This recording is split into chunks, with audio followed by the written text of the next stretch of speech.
그러면 시작하도록 하겠습니다. 제가 가장 먼저 보는 건 일간이에요. 일간. 자, 근데 오늘 일간 경금 봤죠? 네, 그래서 간단하게 설명해요. 간단하게. 자, 경금은 도끼예요, 도끼.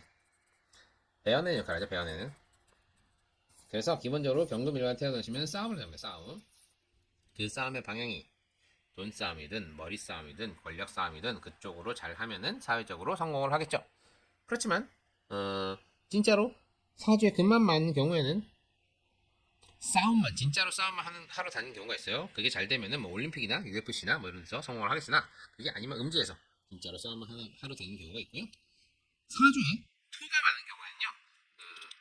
도끼는 토에 붙이면은 제 날카로움을 드러내지 못한다고 해서 그 약간 좀 방향성, 삶의 방향성을 제대로 찾지 못하는 경우가 많다고 합니다. 자, 두 번째 보는 거는 월지예요, 월지. 자, 월지 인월이죠, 인월. 아, 인월은 초봄이에요, 초봄. 초봄에는 뭐죠? 병금은 아무것도 하면 안 됩니다. 계절의 주인공인 간목이 제대로 크게 해주기만 하면 되거든요. 간목이 제대로 크게 하려면 병화가 필요하고 개수가 필요해요. 근데 개수는 그 경금과 그렇게 친하게 지내지 않기 때문에 간목과 병화가 필요한데, 자, 사주를 보면 병화 있어요. 간목은 없고요. 오히려 인신충으로 끼어지고 있고 임수와 정화가 합을 이뤄서 이게 합화가 이뤄서 간목이 되고 있어요. 다만 인신충이 되고 있기 때문에 이 사람의 30 이전의 삶은 30세 이전의 삶은 이룬 것이 있을까? 그게 이룬 것이 나의 삶일까? 그거에 대한 걱정은 됩니다. 다만 이제 이분이 질문 주신 거를 보면은 경제적으로 몇 년간 어려웠다는 거죠. 경제적으로 몇 년간 어려워서 지금 나이대가 57세잖아요. 지금 45세 이후에 병화, 술토만 가지고 자라야 되는데 이제 경신 일주가 술토를 만나서 매금된 상황에서 병화를 봤어요. 그럴 때는 경제적으로 어려울 수 있어요. 그러니까 내가 가진 거를 계속적으로 까먹었을 수 있어요. 예. 그리고 언제쯤 경제가 적으로 좋아질까요? 라고 보여주는데 이분이 술토가 경금도 매금하지만 그 병화에 그 태양빛도 약간 토가 막는다 그러면 매광이라고 하는데요. 그런 부분도 있기 때문에 순탄하지는 않습니다. 다만 이분의 대운과 세운을 보면서 이분의 말년이 얼마나 순탄하게 잘 풀어지는지는 확인해 볼 수는 있겠죠. 자, 대운과 세운을 보도록 하죠. 자, 지금 2020년부터 신대운, 무신대운. 자, 무신대운이고 올해가 개면이죠. 내년 갑신년이에요. 자, 갑신년이고 그래서 이분이 37.5세까지는 이 인신충의 영향을 받아가지고 되는 일도 잘 안 되고 되는 일도 잘 안 되고 이런 부분들이 있었을 거예요. 배우자 궁에서도 한번 갔다 오셨으면 오히려 마음이 편하셨을 텐데 갔다 오지 않았을 가능성, 결혼 자체를 안 했을 가능성 좀 있어요. 예. 이런 사주는 인신충이 거하게 이게 월 1에 깔려 있으면 차라리 한 번 이혼하는 게 나음 인생에 낫긴 하거든요.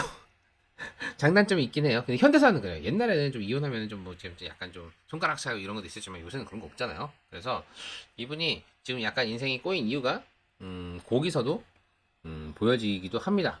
근데 이제 우리는 봐야죠.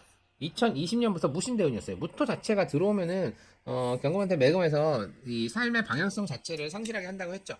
거기다가 신금이 인신충 하기 때문에 집안에 변고가 있었을 거예요. 뭐 부모님 중에 한 분이 돌아가신다든지 그런 일이 생겼을 가능성이 있고요. 거기다가 지난 몇 년간 안 좋았는데 올해 개면이에요. 네, 지난 몇 년간 안 좋았다고 하니까 그 몇 년도 봐야죠. 신축. 그죠? 경자. 코로나네. 경자 신축인데 경자 신축 자체는 그렇게 영향을 많이 안 줘요. 자도 별로 영향 준 게 없고 축은 뭐 축미축, 축수령 이런 까지 영향을 주긴 합니다. 그러면 작년부터구나. 작년 올해. 오케이. 거기까지 이해할 수 있어요. 왜냐면 개면에서 개수가 경금을 공격해서 보도사로 묘 묘는 딱히 없네요. 그래서 이분이 경제적으로 작년부터 어려웠을 가능성 올해까지는 어려웠을 가능성이 좀 있어요. 네, 여기까지 보고 갔다 오셨구나. 예, 그러면 좋습니다. 예, 갔다 오는 게 좋아요. 예. 자, 갔다 오셨으면 저는 좀 더 밝게 읽어드릴게요. 자, 무신대운이에요. 무신대운인데, 이 무토가 경금의 그 앞길, 그러니까 좀 뭐라 하죠? 총명을 흐리는 역할을 하고, 신금 자체도 이제 두드렸기 때문에 뭐 부모님의 병고까지는 읽어줄 수 있습니다만, 이분이 작년, 올해 이렇게 어려우셨다면은, 내년에 간목이 들어오기 때문에, 올해 하반기부터는 조금씩 풀릴 것 같아요. 네. 경제적으로. 무슨 일을 하는지 모르겠습니다만, 예, 경제적으로 상반기보다는 하반기를 기대할 수 있는 사주고요. 내년 들어가면은 특히나 내년 초쯤에 뭔가 좀 좋은 일들이 좀 있을 거예요. 그래서 내년 초부터는 좀 더 풀리는 한 해가 되지 않을까 싶습니다. 네, 몇 년 전부터 어려우셨고, 네. 그래 보입니다. 몇 년부터 어려워 보이시고, 대운, 몇 년 전부터라면은 코로나 시작, 2020년 무신대운 경자년부터, 이때부터 슬슬 어려워지기 시작했을 거예요. 올해가 아마 피크를 치지 않았을까 싶은데, 피크 친 다음에 올해 하반기부터는 조금씩 조금씩 나아지는 상황을 기대할 수가 있고요. 그리고, 남자. 이번 달에 들어온 남자. 이번 달이, 잠깐만, 개묘년에, 무월이죠. 남자이냐?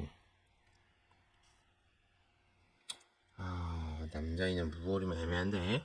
묘, 신, 남자이는 좀 더 볼게요. 갑진을싸. 병호.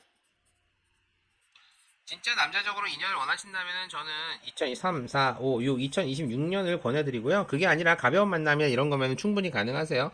예. 이번 달에 들어온 남자와도 가벼운 인연은 충분히 가능하세요. 예. 다만, 좀 편안하게 오래갈 인연을 원하신다면 2026년까지는 가보셔야 돼요. 아직 안 들어오셨다고요? 그러면 쉽지 않고요. 왜냐면 올해 개면연인데 묘미합까지 하는데 여기를 건드려주는 숫자가 없고 묘수라고 하거든요. 그래서 올해 말 정도에는 들어올 가능성은 좀 있어요. 예. 근데 이제 하반기를 통틀어서 뭐 8, 9, 10월에는 안 되고 11월, 12월 연말까지는 가져야 돼요. 네. 6월에 들어온 남자운이요. 이번 달이죠? 예, 이번 달에 들어온다면은 뭐 이렇게 긴 인원은 아니지만 짧게 짧게 만나는 인연으로는 충분히 가능성은 있어요. 근데 뭐 된다는 보장은 없어요. 그냥 약간 들어왔다 약간 사라지는 정도? 그 정도로 봐줘야지.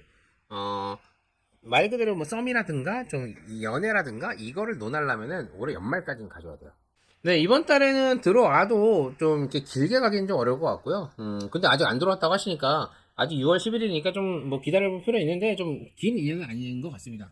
네, 나연이 이번 달에 오는 남자는 이렇게 뭐 오래 가지는 않는 남자예요. 네, 뭐 잠깐 외로움을 달랠 수는 있어도 예, 오래 가는 남자는 아닐 거로 보여집니다. 예, 사주상으로 그렇게 보입니다.